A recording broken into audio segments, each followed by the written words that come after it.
vutleketli byi tlanga xiphemu xikulu eku hluvukiseni ka tiko rihi kumbe rihi. Kasi Afrika-Dzonga xiyenge xa vutleketli xa swo famba swa mani na mani xi na matlhelo manharhu,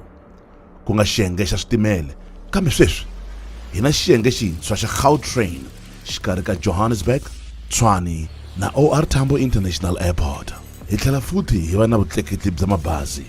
lebyi eka byona byi nga na nseketelo kusuka ka mfumo, kasi byin'wana byi ri hava, laha hi katsa BRT eJohannesburg na Cape Town. Se sweswi hi nga vulavula na hi Leeto la Polokwane exifundzeni xa Limpopo.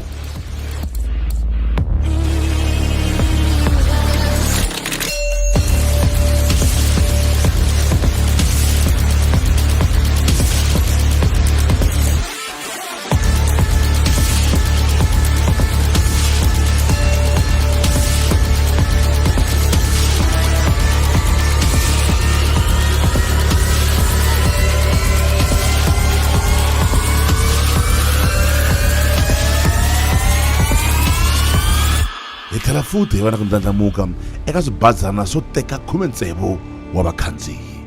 EAfrika-Dzonga hi ku angarhela hi na swiyenge swa vutleketli swo njhe hi swa magondzo, vutleketli bya swihahampfhuka, bya le matini na bya tiphayiphi lebyi byi kotaka ku fambisa oyili kumbe wona mafurha. Vunyingi bya maAfrika-Dzonga hi tirhisa mathekisi eka vutomi bya hina bya siku na siku. Xikongomelonkulu xo tumbuluxa BRT emadorobenikulu eAfrika-Dzonga a ku ri ku tiyisisa mhaka ya vulawuri na ku vuhlayiseki bya vakhandziyi etikweni byi va byi ri bya xiyimo xa le henhla. Kambe maendlelo lama ya BRT ya hlaseriwe ngopfu hi vo tala hikwalaho ka mintsengo yo ka yi nga fikeleleki eka vo tala. Hala tlhelo rin'wana, Afrika-Dzonga hi na vutleketli bya xiyimo xa le henhla bya le matini, ngopfu etindhawini ta Cape Town, Durban na le Gqeberha, laha swi olovaka ku va ku tleketliwa vanhu hambi ku ri nhundzu nje. U ta tekela enhlokweni leswaku ri magondzo ya hina ya na swipimelo loko swi teka mhaka ya rivilo leri munhu a fanele ku va a famba rona ku ya hi muxaka wa gondzo leri u fambaka eka rona. U ta tekela enhlokweni ku ri eAfrika-Dzonga magondzo laha ku fambaka vanhu ya pimiwe ku va ya va na 60 wa kilomitara hi awara, kasi magondzo lama hi volaka ti-freeways ya va karhi ya fika kwalomu ka 120 wa kilomitara hi awara. Eka nongonoko wa hina madyambu lawa, langutela leswi. Ni tshama ni kha ni vulavula na vona vanhu va ti-association both for the bus and the taxi association ku ri mi teke decision ya ku ri mi lava ku va na bindzu ra ka transport. Ka lava va nga na nkateko wa ku endla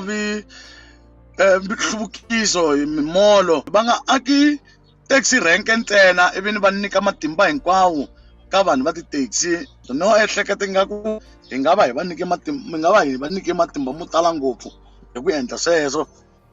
Avuxeni, hi mina Mavungulero Ramakhanya, MEC wa Transport and Community Safety in Limpopo.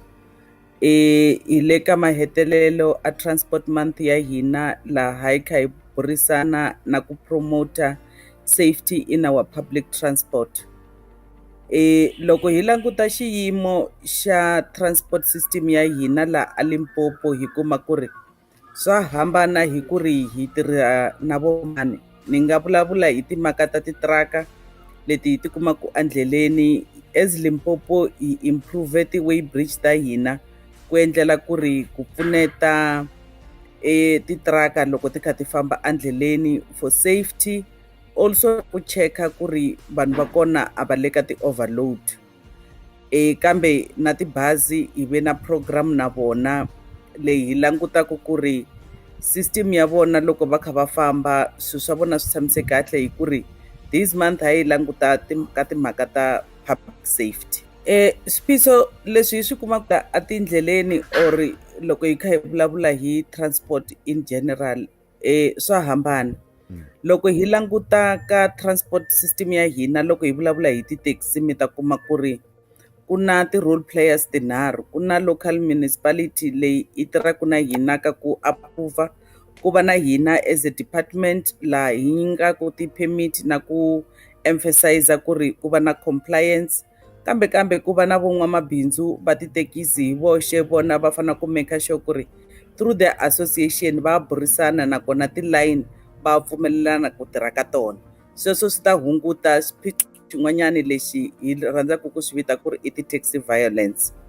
Ka n'hweti wa hina wa transport ni ye ni ya ni vhakela ti-depo ta tibazi loko hi kha hi languta ka swiphiqo ta tibazi, because mi ta swi vona ku ri tibazi tin'wanyani loko ti famba ti hava ti-briki. Leswi hi nga swi kuma loko hi va vhakerile ka ti-bus depots, hi kume ku ri most of our bus industries lawani a Limpopo va sevhisa tibazi ta vona in-house, which then hi tsakela ku ri hi va nyika subsidy. Sweswo swi endla ku ri va kota ku create mintirho, va kota ku nyiketa, nakona swi vula ku ri ku sevhisa tibazi ta vona swi va reliable because it's the same engineers lava va tirhaku or is the same mechanic lava va tirhaku ka tibazi taleta. Mara sweswi xiphiqo xin'wanyani xikulu i ti-accident la emagondzweni a hina, because hina loko hi launcha transport month wa hina hi launche a airport. Hi swa leswo hi kha hi ri ku na ti-aeroplane laha hi fanaka ku sungula ku explora ku tirhisa cargo ya hina i kha hi famba amoyeni, hi reducer titraka a tindleleni ta hina, swi ta kota ku hi reducela ti-accident leti hi ti vonaku swa titraka. Kambe hi ya hi burisana lava va titraka ku ri partnership ya hina na vona as a department i fana ku ta na ku reducer ku tirhisa va ti-truck drivers lavawani va hava ku the correct papers. Sweswo swi endla ku ri our law enforcement team i kota ku tirha kahle. Ti-challenges tin'wanyani i ti-business people loko va kha va complaina hi ku ri vanhu va vona va ti-trucks they can be stopped so many times on the road. But na hina on our side hi fanele ku ri hi dilana na law enforcement, so hi le hi dilana na swiphiqo leswi swi vonaku hi ndlela yaleyo loko i ri ka October month. But xa nkoka hi lava ku sungula ku ri ka van'wamabindzu lava va fambisaka swilo a hi sunguli ku endla cargo through the air, hi ku ri airport ya hina ya le Polokwane sweswi i le ku tirheni and i ready ku receive swin'wanyana na swin'wanyana leswi hi lavaka ku ri hi swi tirhisa. Se loko mi vulavula hi mhaka airport ya Polokwane ni twa ongeni ku ri ni navela ku twa ku ri na a yi nge he pfariwi futhi musine. Ma tsundzuka ku ri leswiya hi swi endla loko i pfariwile ku ri swiphiqo swa ku ri ku ve na ti-findings. So we are very happy and excited as a department swa ku ri hi swi solvile hi ri ka transport month. And we have got a good opportunity. So leswi swi humelelaku i timhaka ta ku ri a hetile ku assessa license, and we can proudly say we have got our certificate for the next year. Until the next assessment we are okay. Kumbexani a hi hinkwerhu hi twisisaka mhaka ya e-hailing ku ri hi tirhisa ku yini. Ntiyiso mhaka ku ri mina a no swi tiva ngopfu ku swi tirha njhani, kambe namuntlha hi ve na nkateko ku va hi vitana nkulukumba Marhandza loyi vhele a tivaka ku antswa hi mhaka leyi ya e-hailing.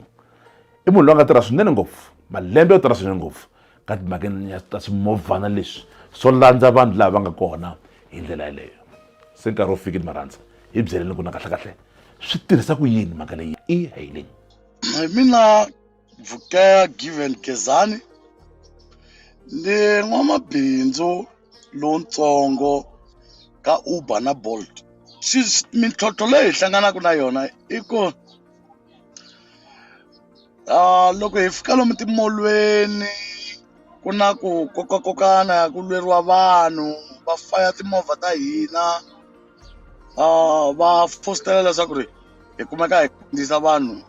ntsena amadorobeni kumbe ni nga ku a ti-township, I mean a ti-suburbsini. Se kambe loko hi ri lomu ya ti-suburbsini a ku na mintlhontlho ya nchumu, ko va ku tirha ntsena ku pfuna vanhu va ka va teka tindhawini to hambanana hi va yisa ka ndhawu yin'wanyana. Kambe loko mo langutisa ku technology namuntlha yi le ka xiyimo xa njhani, sweswiwani hi nge he koti ku tshama hi tshamelele ndhawini yin'we, hi tshamelele tirenkeni, hi tshamelele lomu ya makaya hina a hi pfumeleleni vanhu va huma va ya handle. And then xin'wanyana lexi ni xi vonaka ka lava va nga na nkateko wa ku endla nhluvukiso hi mimolo, loko va endla timolo va nga aki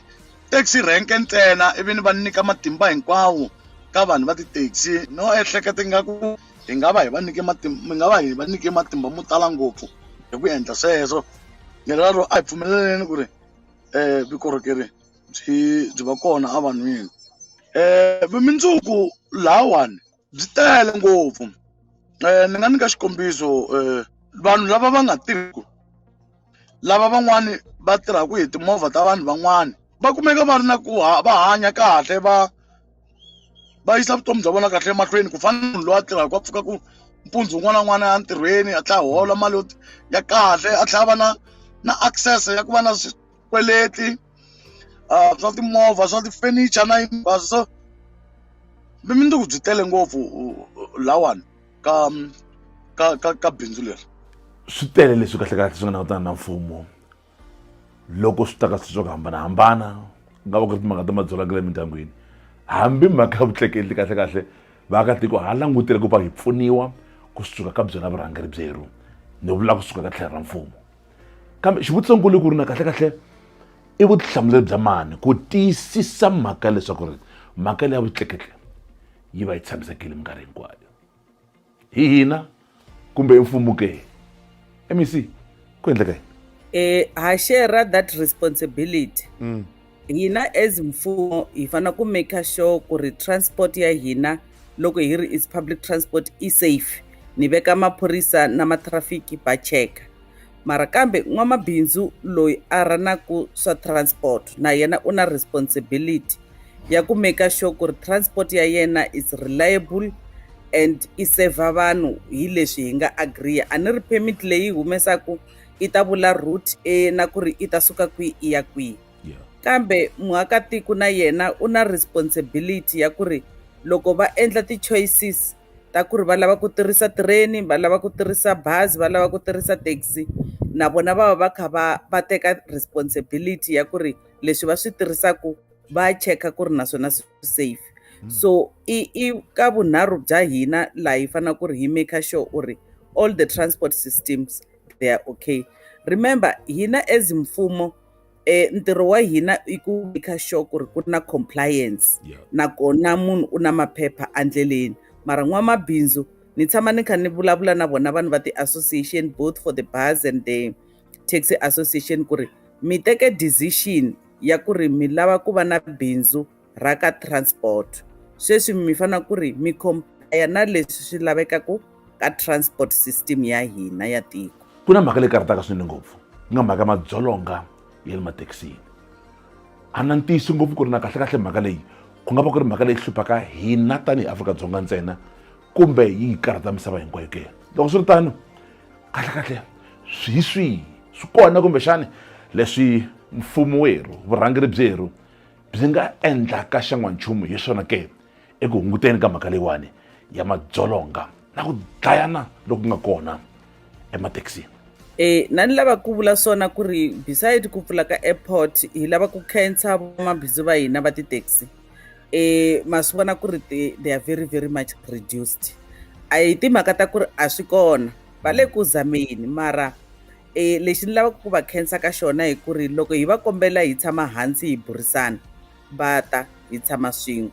hi na komiti ya hina ya law enforcement na ofisi ya mina ya MEC na ofisi ya local municipality na ti-association laha hi tshamaku kona hi burisana leswi karataku ngopfu i timhaka ta ku ri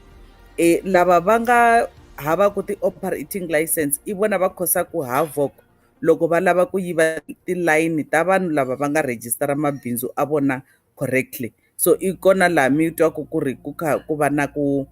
lwana but the other bigger challenge that we face i timhaka ta ku ri loko ku ri na new development let's take iya molo or is an extension ka village or ka township or ka doroba mi kuma ku ri ku va na a new settlement leyi i va i ri hava ownera i timhaka ta transport so mi kuma ku ri lava va ti-taxi va lava ku ri hinkwavo ka vona va tsutsuma va ya kwale va ya va sungula ku owner that place before va ta ka hina va aplayela ti-license hi swona swin'wanyana swi endlaku ku ri vanhu va tshama va kha va lwana and mi ta tsundzuka ku ri hina Limpopo ti-area ta hina ku sungule leswi va ri i fashion ya swi avanza Yeah. mi kuma ku ri a va lavi ku regulatiwa and there is no way hi nga tirhaku hi ri hava ku regulator. So hina hi twa hi kha hi va khensa hi ku ri ka taxi violence we are very very much reduced, nakambe this month loko hi kha hi vulavula mi ta swi vona ku ri na ti-bus accidents ti reducile na ti-truck accident ti reducile. Leswi hi na challenge ka swona i tipholo ta lava va vantshwa. Loko mi languta statistics xa hina xa ti-accident, it's very very young people that are involved in accidents. So ka leswin'wanyani swa public transport leyi hina hi ri responsible na yona hi twa hi kha hi famba kahle. Mara xin'wanyani ni vula ri hi twa hi kha hi tsaka hi ku ri hi kote ku continue na ti-bus subsidy for the next 3 years. Hi approvile sweswi lava va mabazi lava hi va nyikaku ti-subsidy hi ta continue na vona for the next 3 years. Ku na ku ndlandlamuka kukulu swinene ngopfu loko swi ta ka timhakeni ta e-hailing, leswi van'wana va nge i Uber, van'wana va ri Bolt, u nga swi vita hi vito rihi kumbe rihi leri muchayeri ri tsakelaka. Kambe ku endleka yini, ndzawulo yi ri yini, mfumo wu ri yini loko swi ta ka mhaka ya vutleketli lebyi bya muxaka lowu? Naswona leswi na tshemba na ku pfumela ku ri swi hoxa xandla swinene ngopfu eka timhakeni ta vutleketli etikweni rero na ku ndlandlamuka ka thekinoloji ya muxaka lowu. Hi swi lawula ku fana na loko munhu a lava ku operate bazi or a lava ku operate private transport, mi ta swi tsundzuka ku ri na lava va tourism loko va rhwala vanhu swi na ti-permit. So na sweswiya swa Uber hi ku ri it's public transport va fanele ku va va ri na ti-permit leswi va swi vitanaka, because Uber yo va xilungu ntsena mara i taxi khale ya yi swi vitana ti-maxi taxi. So loko swi nghena ka lava va vantshwa va ri because it's through an app you can't call it maxi taxi va yi vitana Uber. So swi fanele ku va na compliance license nakona i tiveka ku ri i operate ka dorobo rihi. And na masipala va fanele ku tiva ku ri va na ti-Uber tingani. Remember swi nghenisa na security ka hina ya maphorisa, because loko ko va na mimovha leyi ya ti-Uber hi nga yi tiviku, loko va mi rhwele tatani DJ swi ta va nghozi ngopfu hi ta mi kuma kwihi. Switimele swi ta hasa ta Limpopo kumbe ku endleka yini MEC hi karhi hi pfala mhaka leyiwani hi ku ri na xi rhandza xitimele mina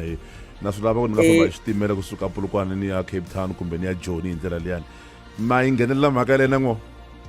Yes, it's still part of our department a yi nghenelela, mara lexi hi lavaka ku xi vula hi ku ri ka timhaka ta xitimela sweswi hina as Limpopo mi ta swi tiva ku ri hi hava leswi swa ku suka everyday swi yisa vanhu entirhweni, mara hina yona long distance, hina yona cargo ya switimela. And hi lava ku ri ka vanhu va ka hina sweswi hi busy, Limpopo i na program ya yona ya SEZ. So loko hi ri ku planeni na team ya hina ya department ya Lidet, hina hi le ku planeni hi timhaka ta cargo loko hi kha hi fambisiwa hi ti-train. So hi timhaka leti ta famba ka na mara lexi xa ku mi fambisa mi ya mi vona Cape Town mi vona kwi xa ri kona ko va ku ri i famba hi masiku lama a nga hlayeriwa. Ba marhandza na mi twisisa, kambe kasi ku hambana yini kahle xikarhi ka vutleketli lebyin'wana bya mathekisi na lebyi bya n'wina bya e-hailing? Ti-taxi ni ta vulavula hi tinxaka timbirhi ta ti-taxi ku nga meter taxi na ti-taxi leti tin'wani ta tikhumbi. Tikhumbi ti landziwa renkeni ti yisa vanhu lomu va yaka kona, ti vuya ti va deliver lomu mapatwini lomu va yaka kona. Se leswi swa Bolt na Uber swi teka munhu a kaya ka yena swi n'wi yisa enyangweni ka yena, swi n'wi dropa laha a yaka kona swi tlhela xi n'wi teka laha a yaka kona. Leraro hambi ko va mutsoniwa, mukhalabya, mukhegula loyi swi nga n'wi tikelaka ku a famba mpfhukanyana wo leha, i va a kumeka a tele hi transport laha kusuhani na laha hi nga kona, a tlhela a kota ku fikelela le a yaka kona. Hambi ku ri va mhani lava mi kumaka ku ka man'wani va na ti-challenges ta ku va bihe emirini va nga koti ku famba, mara va fanele va ya xava, va kota ku hi vitana hi va tshunelela kusuhani hi va teka hi va yisa lomu va yaka kona, swi va olovela hi ndlela yaleyo. Hiko ku hambana ka kona loku ni ku vonaka ngopfu mina. Se siku rin'wana loko xiyimo xo biha swinene hi mhaka madzolonga lama hi vonaka vhele ethekisini va ma rhandza mi vula ku ri mi nga langwa vhele mi tshika mi ku leswi swi veka vutomi bya mina nghozini kumbe mi nga yi huma njhani? Ni na ku tshemba swinene leswaku ri ministara wa maphorisa i ta yi langutisa swinene hi vurhon'wana. Madzolonga ma ve kona DJ Brian nkarhi lowu nga hundza hi 2016 laha ni nga za ni meka ni humesa timovha ta mina ni ti yimisa ti nga ha tirhi, mara hi ku ndlala ya tika ni vuyele ni tlhela ni vuyela se ni nge tshiki hi ku hi leswi ni fanele ni kumeka ni ka ni endla swin'wana swa vukorhokeri lebyi endlaku ku na mina ni dya ni tlhela ni dyisa na vanhu van'wana, hi ku a hi mina ni ri wexe loyi a vuyeriwaku hi bindzu leri. A hi hluvukeni hi famba na minkarhi, kambe ni kombela swinene leswaku maphorisa hi ku na tiva ku va ta langutisa mhaka leyi ngopfungopfu laha Gauteng province a va ndli ku vanhu va hlayiseka hi ku protecta vaakatiko hi voxe lava va nga na ku tsakela tanihiloko munhu a ri na timfanelo ta ku langa kumbe ku hlawula xifambo lexi a lavaka ku famba hi xona. Tanihiloko hi laha tikweni ra hina hi ri na ti-flight, hi ri na switimela, hi ri na ti-taxi, hi ri na mabazi, a hi pfumeleleni vanhu va famba hi ku rhandza ka ku timbilu ta vona ringanela ka timbilu ta vona. Nkarhi lowu hi nga hlangana MEC burisana na vona hi mhaka leyi ya n'hweti leyi ya vutleketli ku ri hi pfala hi ndlela leyi a va ri busy swin'wanyana. Hi vona onge swi na nkoka swa ku ri kumbexani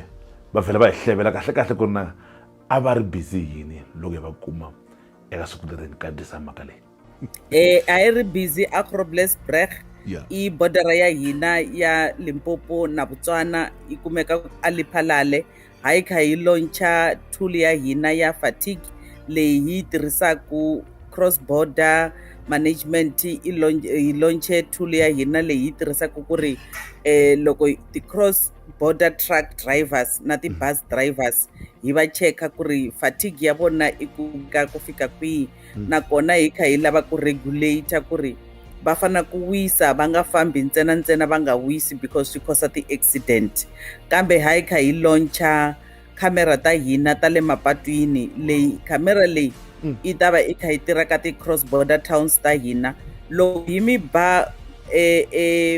number plate ya n'wina i ta yi humesela ntsena ku ri n'wina mina matikiti na is your disc up to date, nakona i ta va i linkapiwe na NATIS, but at the border i linkapiwe na SARS ku endlela ku ri if kuna any infringement loko mi fika kwale va ta mi byela va ri hayi tatani hi kombela mi sungula mi hakela leswi mi swi kolotaku. Ntsena yo va ku ri i tool ya hina ya ku ri i ve safe loko i ri magondzweni aka hina. Wow, MEC Mativani khasa nkarhi wa n'wina nto yin'wana va ni hleverini ku ri mi busy mi tsala exam ni ku yo a mi heti ku dyondza kasi. A yi yise mahlweni ku ti dyondzisa. So loko mina ni ri la ni dyondze swo tala through legislature hi kha hi tiva environment ya hina ya legislation ya province na national because hi laha hi tirhaka kona, so i ti-exam leti hi ti tsalaka. MEC khesa nkarhi wa n'wina mi karhi mi ri pheneliwani mi karhi mi tsala ti-exam mi karhi mi busy mi pfula na mablow na hinkwaswo na tikhamera hinkwaswo sweswi, kambe mi hi nyika nkarhi mi ta hi vhakela ka siku ra namuntlha. Siku rin'wana loko swa ti-COVID swi hundzini MEC ni kombela ta tshama studio hi nwa tiya mativa hi bula hi endla matimu ya MEC Maureen Lerole Ramakhanye hi twa ku na kahle n'wina mi huma kwini mi ya kwini. MEC khesa ngopfu nkarhi wa n'wina. Na khensa. I think the last message from me as we close our transport month is sungurile festive seasons. Our police and our traffic officials, they will be on the road, but I'm making a plea to all the road users. Let's arrive alive. Nongonoko madyamba siku ra namuntlha wu hi pfule matihlo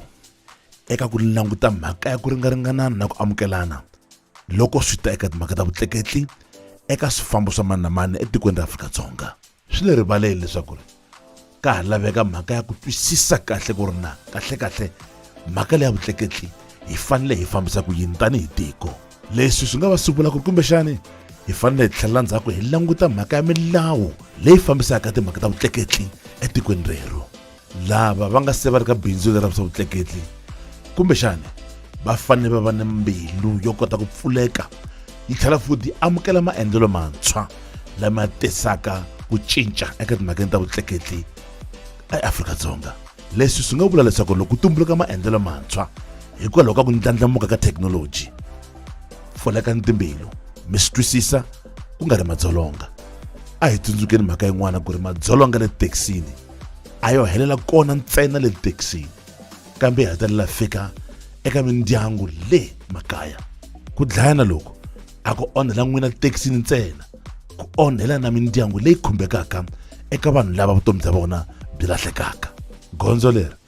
ra ha lehile, ku na mhaka ya ti-potholes, ku na magondzo lama kumbexani ya tikombaka ya nga hlayisekanga xiheri, naswona sweswo ka ha ri ntlhontlho lowu nga langutana na tiko rero.